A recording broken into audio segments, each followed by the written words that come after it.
DMK versus ஏடிஎம்கேன்னு இருந்தாதான் தமிழ்நாட்டுக்கு நல்லது. டிஎம்கே வர்சஸ் பிஜேபின்னு மாத்தி விட்டுறாதீங்க. ரெண்டாவது இடத்துக்கு வரணுங்கிறது தான் இந்த தேர்தலில் உங்களுடைய போட்டி. இப்போ ஏடிஎம்கேவை நீங்க காலி பண்றதுதான் உங்க நோக்கம். இதான் உங்க ஹிடன் அஜெண்டா.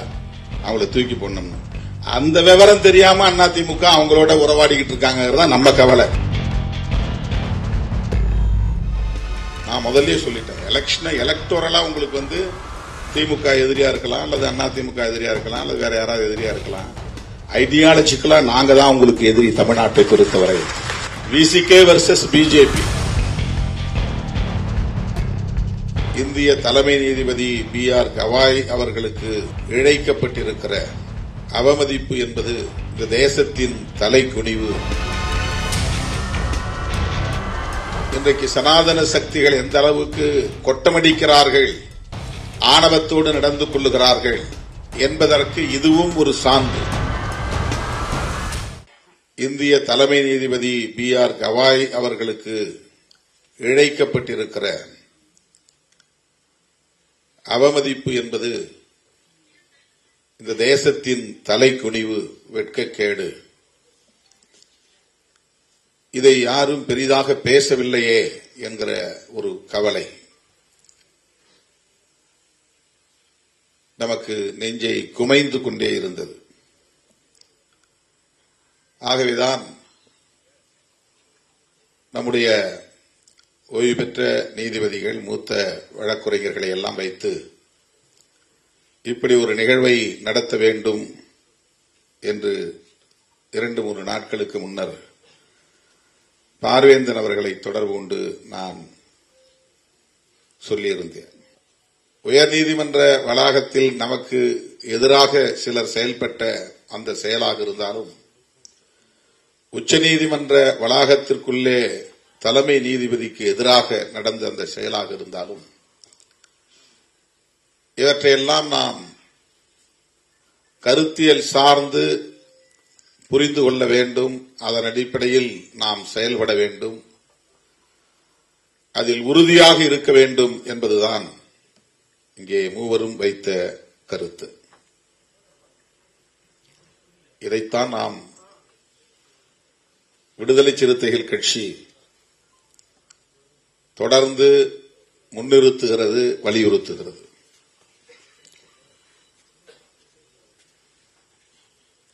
BR கவாய்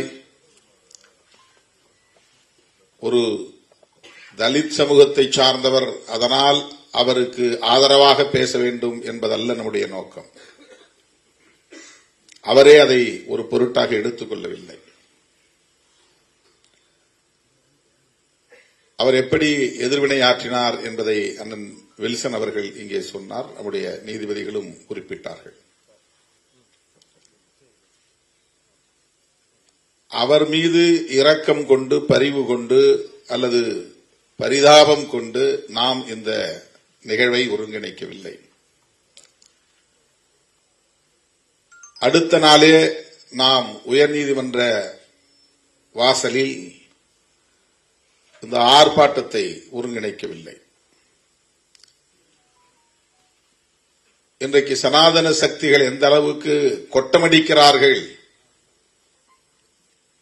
ஆணவத்தோடு நடந்து கொள்ளுகிறார்கள் என்பதற்கு இதுவும் ஒரு சான்று. உச்சநீதிமன்ற வளாகத்தில் தலைமை நீதிபதியின் மீதே ஒருவன் செருப்பை எடுத்து வீசுகிறான். வீசிய பிறகு நான் ஏன் மன்னிப்பு கேட்க வேண்டும் என்று மீண்டும் திமிரோடு பதில் சொல்லுகிறான் என்றால் அது எந்த பின்னணியில் இருந்து நிகழ்கிறது என்பதை நாம் யூகிக்க வேண்டும். இந்த 11 ஆண்டுகளில் பாரதிய ஜனதா ஆட்சிக்கு வந்த இந்த 11 ஆண்டுகளில் சனாதன சக்திகளின் கை மிக ஓங்கி இருக்கிறது. எந்த நீதி, நியாயம் போன்றவற்றுக்கும் அவர்கள் மதிப்பளிக்க தயாராக இல்லை. எதிர்த்து பேசினால், எழுதினால் வீடு புகுந்தே கொல்லுவோம் என்கிற அளவுக்கான வெறியாட்டம் தலைவிரித்தாடுகிறது. பேராசிரியர் கல்புர்கி, கௌரி லங்கேஷ், நரேந்திர தபோல்கர் போன்றவர்கள் எல்லாம் எந்த கட்சியையும் சாராதவர்கள், ஆனால் இடதுசாரி சிந்தனையாளர்கள், சனாதன எதிர்ப்பாளர்கள், சமத்துவத்தை விரும்பக்கூடியவர்கள்,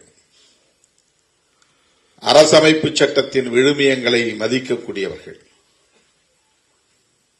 ஆகவே அவர்கள் வீடு புகுந்து தாக்கி படுகொலை செய்யக்கூடிய அளவுக்கு, துப்பாக்கியால் சுட்டு படுகொலை செய்யக்கூடிய அளவுக்கு அவர்களின் கொட்டம் தலைவிரித்தாடுகிறது. அந்த வரிசையிலே இதுவும் ஒன்று. B.R. கவாய் அவர்களின் மீது செருப்பு வீசிய அந்த நிகழ்வு.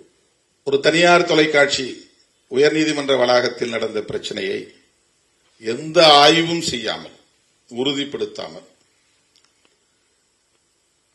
பாதிக்கப்பட்டவனாக கருதப்படுகிற அந்த வழக்குரைஞரிடம் கூட பேட்டி எடுக்காமல், அந்த தனியார் தொலைக்காட்சி தான் அதை முதலில் பைக் மீது திருமா கார் மோதியது என்று பதிவு செய்து பரப்புகிறார்கள். அதுதான் பிரச்சனைக்கு முதல் பொறி, தீப்பொறி. நடந்த சில நிமிடங்களில் அந்த வீடியோ அவர்களின் இணையதளத்தில் பதிவேற்றம் செய்யப்படுகிறது. 2:34 சம்பவம் நடந்ததாக தெரிகிறது. 2:39 அந்த தொலைக்காட்சியின் டிஜிட்டல் சைட் அதுல போய் அதை அப்டேட் பண்றாங்க, போஸ்ட் பண்றாங்க. அதுக்கு பிறகு எடிட் பண்ணி வெளியே போடுறாங்க, தலைப்பு போட்டு. முன்னால் இருந்து வீடியோ எடுத்தது யார் என்று இதுவரையில் யாரும் விசாரிக்கவில்லை. இது நடக்கப் போகுதுன்னு அவனுக்கு எப்படி தெரியும்? 20 செகண்ட், 20 நொடிகள் கூட என் வண்டி அங்கே நிற்கவில்லை. என் கார் கண்ணாடி திறக்கப்படவில்லை. என் வண்டியிலிருந்து யாரும் இறங்கவே இல்லை. கும்பல் கூடினார்கள், ஓடினார்கள். அப்படியே என் கார் கடந்து விட்டது. அந்த தனியார் தொலைக்காட்சி வெளியிட்ட வீடியோவை பார்த்த பிறகுதான் இப்படி ஒரு சம்பவம் நடந்ததே நமக்கு தெரியும். ஆனால் அடித்து கொல்லுங்கடா என்று திருமாவளவன் சொன்னார் அப்படின்னு ஒவ்வொரு ஆள்கிட்டையும் தனித்தனியா பேட்டி எடுத்து போடுறாங்க அடுத்த சில நிமிடங்கள்ல. இப்ப இந்த தொலைக்காட்சி இது மாதிரி இன்னைக்கு தமிழ்நாட்டுக்குள்ள ஒரு 5-6 தொலைக்காட்சிகளை மொத்தமா பிஜேபி, RSS குத்தகை எடுத்துக்கிச்சு. அவங்க வேலையே சனாதனத்தை எதிர்க்கக்கூடியவர்களை எதிர்ப்பது, அவர்களுக்கு எதிரான அவதூறுகளை பரப்புவது. 10 ஆண்டுகளுக்கு முன்பு நான் புளியந்தோப்பில் நடந்த ஒரு பொதுக்கூட்டத்திலே பேசுகிற போது, டிசம்பர் 6 புரட்சியாளர் அம்பேத்கருடைய நினைவு நாள் பொதுக்கூட்டம். அப்ப காளிமுத்து தான் அங்க கமிஷனரா இருந்தார், IPS. அப்ப நான் பேசும்போது என்ன சொன்னேன், 400 ஆண்டு கால பழமை வாய்ந்த பாபர் மசூதியை நீங்கள் இடிப்பதற்கு சொன்ன காரணம், அந்த இடத்தில்தான் ராமர் பிறந்தார், ராமர் கோவில் இருந்தது, அதை இடித்துவிட்டு பாபர் மசூதியை கட்டிவிட்டார்கள் என்று சொல்லுகிறீர்கள். 400 வருஷத்துக்கு முன்னால இருந்திருக்கலாம், சரி, நாம் இல்லை என்று வாதிடவில்லை, இருந்திருக்கலாம். அதற்காக இதை இடித்துவிட்டுத்தான் அங்கே கோயிலை கட்ட வேண்டுமா? அப்படி ஒவ்வொரு பெருமாள் கோவிலையும் சிவன் கோவிலையும் போய் ஆய்வு செய்து பார்த்தால், சிவன் கோவில், பெருமாள் கோவில் இருந்த இடங்களிலெல்லாம் முன்பு புத்த விகார்கள் இருந்தன என்று ஆய்வுகள் சொல்லுகின்றன. திருப்பதி கோவிலே புத்த விகார் தான் என்று ஒருவன் ஆய்வு செய்து PhD பட்டம் வாங்கியிருக்கிறான். அவன் பெயர் ஜமனதாஸ். கூகுள்ல கூட போய் பாருங்க, அந்த ஆய்வு கட்டுரையே இருக்கு. இப்ப அவன்லாம் கிளம்புனா என்ன ஆகிறது? இந்த இடத்துல புத்த விகார் தான் இருந்ததுன்னு சிவாலயங்களையும் பெருமாள் கோயில்களையும் இடிக்க தொடங்கினால் என்ன ஆகும் நாடு? ஏன் நீங்கள் பக்கத்திலே, மசூதிக்கு பக்கத்திலே ஒரு ராமர் கோயில் கட்டிக்கொண்டால் என்ன என்று பொருள்பட நான் பேசினேன். இது அப்படியே திரித்த தொலைக்காட்சி தான் அந்த தொலைக்காட்சி. சிவாலயங்களை இடிப்போம், திருமாவளவன் ஆவேசம் அப்படின்னு டைட்டில் போட்டான். நான் சொன்ன இன்டர்பிரேஷனே வேற. நீங்க ராமர் பிறந்த கோவில், ராமர் கோயில் இருந்த இடத்துல 400 வருஷத்துக்கு முன்னால அந்த இடத்துல இருந்தது. அது இந்த இருந்த இடத்துல மசூதியை கட்டிட்டீங்க, அதனால நாங்க இடிச்சிட்டு தான் அந்த இடத்துல ராமர் கோயில் கட்டுவோம் சொல்றீங்களே, அது என்ன நியாயம்? பக்கத்திலே பல ஏக்கர் நிலத்தை வாங்கி உங்களால கட்ட முடியாதா அதே அயோத்தியாவில்? இதுதான் என்னுடைய கொஸ்டின், என்னுடைய கேள்வி இதுதான். ஆனா அது எப்படி திருச்சி அவதூறு பரப்புனாங்க பாருங்க. அதே மாதிரி கொரோனா டைம்ல நான் ஆன்லைன்ல பேசுறேன். அது பெரியார் பிறந்த நாள் செப்டம்பர் 17. எங்கேயோ ஐரோப்பிய நாட்டில இருந்து ஒரு தம்பி அதை ஒருங்கிணைக்கிறாரு. நான் பேசும்போது மனுஸ்மிருதியை பத்தி பேசுறேன். இப்ப ஐயாங்கெல்லாம் சொன்னாங்கல்ல, அம்பேத்கர் எரித்தார், பெரியார் எரித்தார், அந்த வரலாறெல்லாம் நம்ம படிச்சதுனால படிச்சதை பேச தூண்டுது. படிச்சதை பேசாம இருக்க முடியாது இல்லையா? அப்ப பெரியார், அம்பேத்கர் இவங்கெல்லாம் ஏன் மனுஸ்மிருதியை எரித்தார்கள் அப்படின்னு சொல்லும்போது, பார்ப்பன பெண்மணிகள் உட்பட அனைத்து பெண்களையும் சூத்திர சாதி என்றும், பெண்கள் அத்தனை பேருமே நம்பிக்கைக்கு உரியவர்கள் அல்ல, அதாவது வேற வருத்தத்தில் அது வருது, கணவனுக்கு மற்றவர்களுக்கு அவங்க நம்பிக்கைக்கு உரியவர்கள் அல்ல, எந்த நேரத்திலையும் அவங்க தப்பு செய்வாங்க அப்படிங்கிற பொருளிலும் அவங்க சொல்லியிருக்கிறாங்க. இதுதான் மனுஸ்மிருதி. இப்ப ஒட்டுமொத்த பெண் குலத்தையே இழிவுபடுத்துவதாக இது இருக்கிறது அப்படிங்கிற அது ஒரு இன்டர்பிரேஷன் நான் சொல்றேன். உடனே இந்து பெண்களை விபச்சாரிகள் என்றார் திருமாவளவன் அப்படின்னு ஒரு டைட்டில் போட்டு அவதூறு பரப்புனாங்க. இப்ப எல்லாரும் கத்துனாங்க. நான் சொன்னேன் மனுஸ்மிருதியில் இருக்கிறது தான் பேசினேன்ட்டு ஒரு ஆர்ப்பாட்டத்தை நடத்திட்டு லட்சக்கணக்கான மனுஸ்மிருதிகளை நகல் எடுத்து மக்கள்கிட்ட கொடுத்தோம். ஊரா போய் கொடுத்தோம். படிச்சு பாருங்க, படிச்சு பாருங்க, படிச்சு பாருங்க. அது ஒரு பெரிய மாத கணக்கில் நிறைய இடங்கள்ல நிகழ்ச்சி நடத்தணும். எல்லாம் வாய் மூடிக்கிட்டாங்க.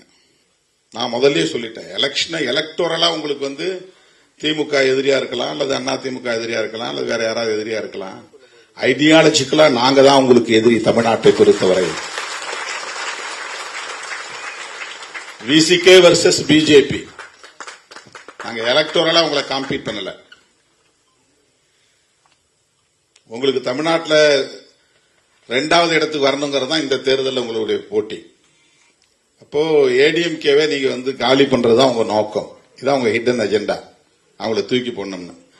அந்த விவரம் தெரியாம அதிமுக அவங்களோட உறவாடிக்கிட்டு இருக்காங்க நம்ம கவலை. அதான் அடிக்கடி சொல்றேன், நீ உங்களுடைய இண்டிபெண்டன்சியை காப்பாத்திக்கிங்க, தனியா நில்லுங்க. உங்களுக்கு இன்னும் தனியா அந்த அம்மா இல்லாத நேரத்திலே 65 இடத்துல வெற்றியை கொடுத்திருக்கிறாங்க. உங்க ஓட் பேங்க் இன்டாக்டா இருக்குது, அப்படியே காப்பாத்திக்கிங்க. அதை டிஎம்கே வர்சஸ் ஏடிஎம்கேன்னு இருந்தாதான் தமிழ்நாட்டுக்கு நல்லது. டிஎம்கே வர்சஸ் பிஜேபின்னு மாத்தி விட்டுறாதீங்க. அது நல்ல அரசியல் இல்ல. நீங்கள் எல்லாம் பெரியார் பாசறையில் வளர்ந்தவர்கள், கொஞ்சம் சிந்திச்சு பாருங்க அப்படின்னு நம்ம அப்பப்ப சொன்னா, நீ யார் இதை பத்தி கேட்கன்னு கேட்கிறாங்க அதிமுகவில். நீங்க எலக்டோரலா எப்படி வேணாலும் உங்களுக்குள்ள சண்டை போட்டுங்க, அது பிரச்சனை கிடையாது.